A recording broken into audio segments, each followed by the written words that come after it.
Today we are going to discuss social and discourse aspect of interlanguage. Interlanguage is something almost every language learner experience, termasuk kita yang ada di ruangan saat ini. So this is not just theory in the books, but something that we experience in the real life while learning English. You may notice that sometimes when you speak English, it does not sound completely like bahasa Indonesia, but also not fully English native like. Itu adalah tanda bahwa kamu sedang berada di fase interlanguage. What is interlanguage? Interlanguage is temporary language system created by learners when they are learning a second language. In between the first language, I say L1, and the target language, I say L2. So, this is like a break, sebuah jembatan yang menghubungkan apa yang sudah kita tahu dari bahasa pertama ke kemampuan baru dalam bahasa Inggris. It's dynamic, meaning it changes as we learn. Language develop through input, practice, feedback, and real interaction. Real interaction. Example: yesterday I go school. Yesterday I went to school. The first sentence is incorrect, but still meaningful, and this shows progress, not failure. Another example: he doesn't know. This mistake happened because the learner applied L1 logic to English.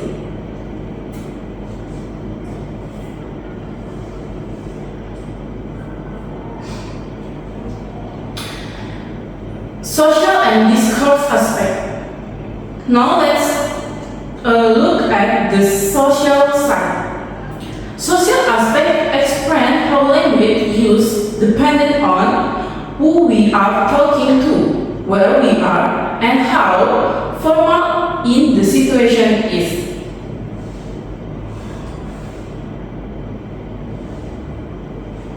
Example: with friends, you say, "Hello bro, are you okay?" But with teacher, you say, "Good morning sir, how are you?" Some meaning but different level of formalization. That skill is called paramatic complete, kemampuan untuk memilih bahasa yang sesuai dengan konteks. Sometimes when speaking English, learner also experience something called identity shift. Kayak kita merasa sedikit berbeda, maybe more polite, more confident, or even more serious. Example: my roommates speak English with fluent lecture, but use bahasa with close friend. This show that language choice is influenced by social relationship. Jadi bukan hanya sekedar grammar.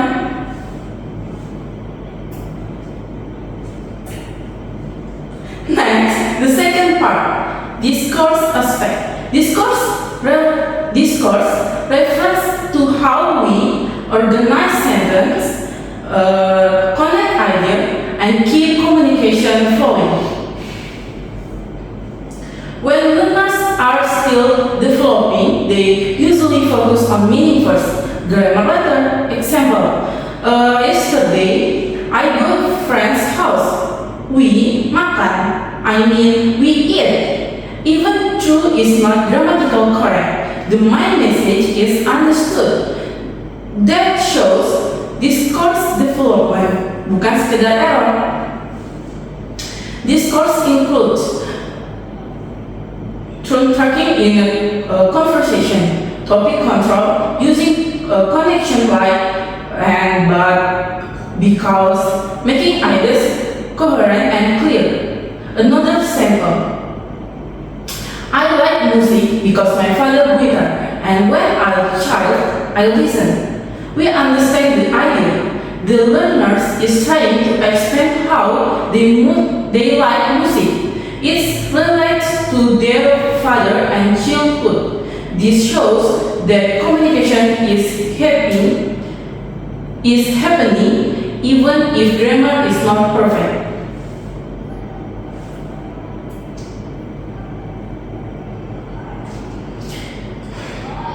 Okay, I can say the sentence and you repeat. Okay. I and my friends go to mall. I and my friends go to mall. I and my friend go to mall. My friend and I went to the mall. My friend and I went to the mall. Better right? Once structure is correct, the meaning become clearly and more natural. You may ask. Okay. Sorry.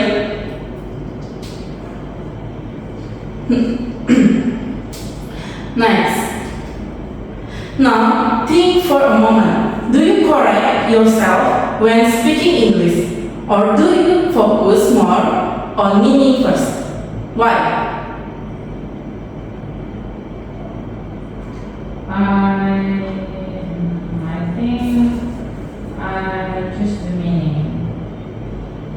Okay. What was the question?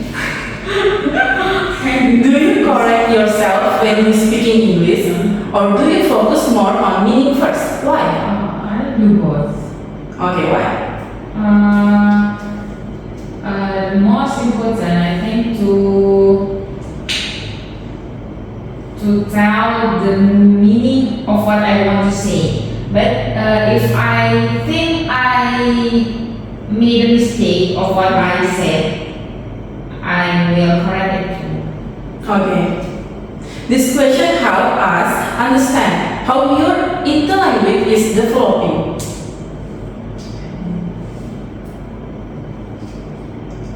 Implication for learning. Jadi apa makna semua ini dalam belajar bahasa? Jadi ada beberapa poin penting. Pembelajaran bahasa tidak hanya soal grammar. Yang paling penting itu adalah makna dan komunikasi.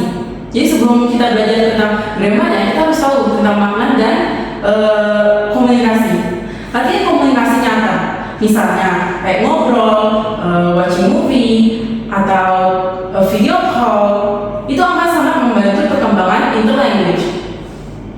Terus kita juga perlu feedback supaya bentuk bahasa yang salah tidak menjadi kebiasaan atau stuck. Kondisi stuck ini disebut fossilization. Semakin sering terekspos dalam bahasa konteks asli, semakin cepat interlanguage berkembang. Jadi intinya, learning a language is a process, penuh percobaan, trial and error, dan itu hal yang normal. For the conclusion, interlanguage is a natural part of second language learning. Social aspect influence how polite, formal, or casual we are speaking depending on the situation.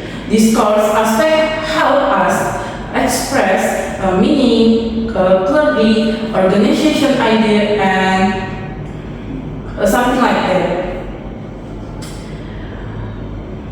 And the most important message, language learning is not about perfection, it's about communication. That's all for today. Have a question?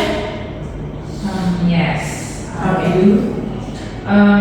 Is interlanguage something that will disappear over time, or will some parts stay even when someone becomes fluent? Yeah, that's a good question. Interlanguage itu sebenarnya bisa berubah dan makin mendekati target language kalau kita terus practice, explore, terus kita juga mendapatkan feedback yang benar. Tapi kalau kita stop improving, terus itu merasa, oke, ini udah cukup, gitu, kita udah cukup bisa. Bentuk bahasa yang salah bisa jadi ngestak, jadi kita merasa ya udah itu aja dan jadi sebuah kebiasaan. Nah itu yang tadi dinamakan fossilization. Jadi intinya keep learning and keep using the language in the real communication. Okay. Have any question again? No, thanks. Okay. Maybe that's all for today. So before we finish, I want you to reflect. What? Does your English change depending on who you speak to? And what does that reveal about your interlanguage? Thank you everyone. Great job today.